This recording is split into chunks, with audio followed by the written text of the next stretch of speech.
Boys and girls, wherever you could be watching me here in Hospital Hill, in Kenya as a whole, or even the rest of Africa, kindly, I humbly welcome you to Mafunzo New Curriculum Television. And today, as usual, we are embarking on CBC lessons. And today, I'm proud to present to you a lesson on creative arts. This is stencil printing. But before I begin my lesson kindly, I want to invite you boys and girls, if you have any query regarding this substrate, that is stencil printing, kindly write down on the comment section. And remember, as you write down on the comment section, remember to put down these details. Your name, name of your school, name of your country, if necessary, and also the grade or the class you are. Otherwise, I will answer and give you a shout out and recognize you. So, welcome to the lesson. It is about stencil printing. Stencil printing is a very important technique in the world of visual art. What is this we are calling stencil printing? What kind of a technique is this? Stencil printing is a technique or a method of printing patterns and images on fabrics. You know, we walk around in Kenya, you go Tanzania, Uganda, you meet many people wearing vitenge, very beautiful patterns. Those can be made using either stencil printing, and of course, there are other techniques like tie and dye. But today, specifically, I want to dwell on stencil printing. And I've just said stencil printing is a technique or a method of printing patterns and images on fabrics. A fabric is a cloth material. Now, when we talk about stencil, we should also remember something called a stencil. What is this thing we are calling a stencil? A stencil is that cutout design which is used to print or to transfer and design on a service. That cutout, that cutout design which you print so that you can now transfer ink on that fabric material and make that you transfer and sign on a service is what we call a stencil. And remember this, ink or paint is applied through the cutout, that cutout stencil.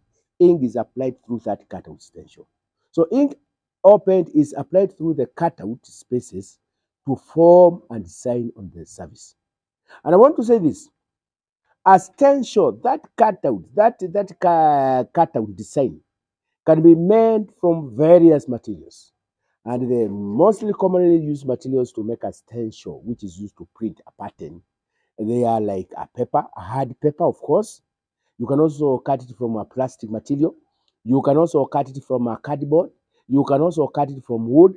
And sometimes, if you are able to, you can also cut from sheet metal, especially where there's commercial stencil printing. Remember, boys and girls, wherever you are watching me, you cannot use a very weak material like a tissue to cut out that stencil because it will suck the ink and it gets spoiled.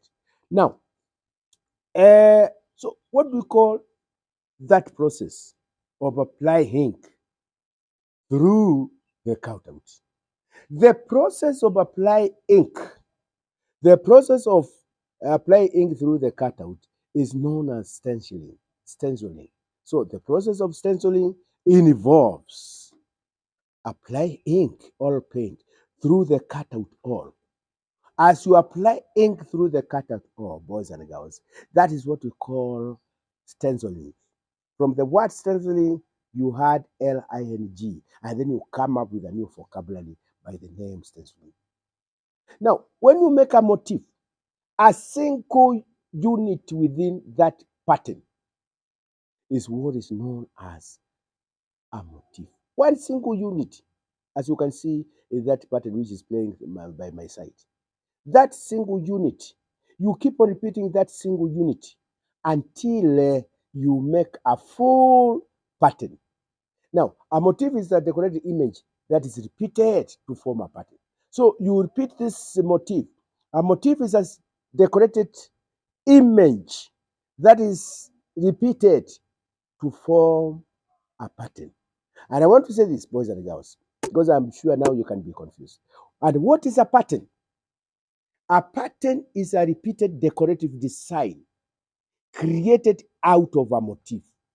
A pattern is a repeated decorative design which is created out of a motif. And there are two types of patterns, boys and girls. Number one, we have the so-called full repeat patterns, as you can see. And the other type of pattern, boys and girls, as you watch me, is known as alternate pattern. There are two: full repeat pattern, alternate pattern. Let me say something about full repeat pattern. What is a full, how do we make a full repeat pattern? A full repeat pattern is a kind of a pattern created when a motif is repeated at regular intervals throughout the pattern without changing its position. Without even, if you decide to use only one single color, if you decide the motif should look this side, you continue that way until you make up a pattern. Now, alternate pattern is created by interchanging two motifs or one after the other. So, alternate pattern, it is whereby it is that type of a pattern which you can create by interchanging two motifs, one after the other. And then I want to say this. In my next lesson, I'll be giving you more details on that. In the meantime, I want you to absorb, to assimilate what I've just said. And it is upon you now, boys and girls. Should you have any query, kindly write down on the comment section. And remember to put your full names, the class you are in, the school, and this information it was specifically prepared for our Hospital Hill Primary School. This is what we are doing. And we want to expose what we are doing to other schools because we have what we call generosity. Like now, when you look at this one very quickly, this is an example of a full repeat pattern. Because you can see a single unit of this is what we call a motif. And if you keep on repeating this motif like this, boys and girls, yeah, and because it is filling the whole space given, that's why we call it a full repeat pattern. I can even show you another one here, boys, made by our learners here in Hospital Hill. This is another one. This one is also a full repeat pattern. And I said a single unit of this, where I'm pointing, is what we call a motif. But if you keep on repeating, printing, using this motif all the way until you fill the space, then it becomes a full repeat pattern. But now, on the other hand, alternate is where you alternate. For example, when you look at this one, well, the motif looks like that. But when you look at this 1, 2, 3, they look up. But now when you come to the others here, instead of looking up, they are looking down. So that is the difference now. In alternate pattern, the motif changes position. Okay, like here what we are seeing, instead of looking up, it is now looking down. This is an example of alternate repeat pattern. In the meantime, I want to wish you well as you prepare for the exam. That is KIPSEA grade 6 and also year 7 as you pursue to prepare and join year 8. Bye for now.